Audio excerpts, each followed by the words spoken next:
আজও প্রচুর বৃষ্টি হয়ে গেল, তো বৃষ্টির পরে বের হইলাম, বৃষ্টিটা দেখাবো পরে। আসসালামু আলাইকুম আপু ভাইয়ের, আশা করি ভালো আছো, তোমরা ভালো থাকো, দোয়া করি। ঠান্ডায় প্রচুর জব্দ হয়ে রয়েছি আমি। তো লেবুর বাজারে আসছি, গুইরা আশেপাশে সব কিছুই দেখাবো। আসি, একটার দাম 500 টাকা, এগুলো সব পয়লা হইতেছে। আমরা একটা খাইটা, আমরা খাইটা গেলে দিয়া দিলে খাইটা, হ্যাঁ 250 টাকা কেজি।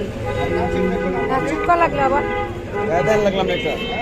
চলো এই যে বাজারে যাইতেছি লেবু আনতে, শুধু লেবু লমু আর কিচ্ছু না। আজকে পিয়ালে ভাত খাইয়া বের হইলো লগে বৃষ্টি, প্রচুর বৃষ্টি আজকেও না রে মনে, অনেক বৃষ্টি। হ্যাঁ কসমেটিক বাজারে কিন্তু ভিড় কম নাই, আল্লাহ রহমতে।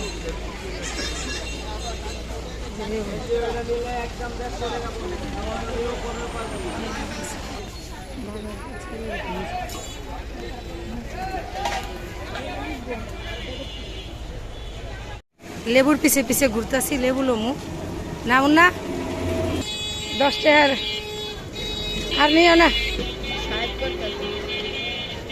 এই রস হইব,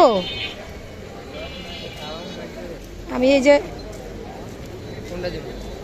5 টাকা রাখো, 10 টাকা দিই, পয়সা যাইব ফালাই দিবা, তারপরে কম নাই।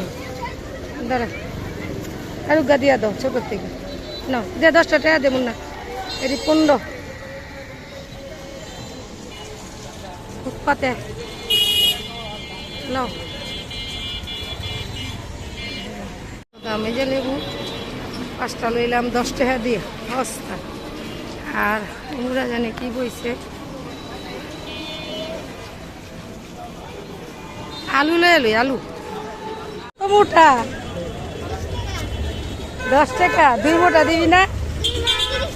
2 মোটা 30 টাকা। তোর মা কইয়া দিচ্ছে, অনেকদিন পরে তোরা দেখলাম, ভালো আছস, এ শাকলে বইছস ভালো দেখি, ঠিক তিতা না মিঠা একটা ল দেখি, মিষ্টিটা তিতাটা নাই, তিতাটা লমু, ল ল তিতাটা, হ্যাঁ লমু না না। আবার এখন মুরগি ফাটাই দিতে আছে না, না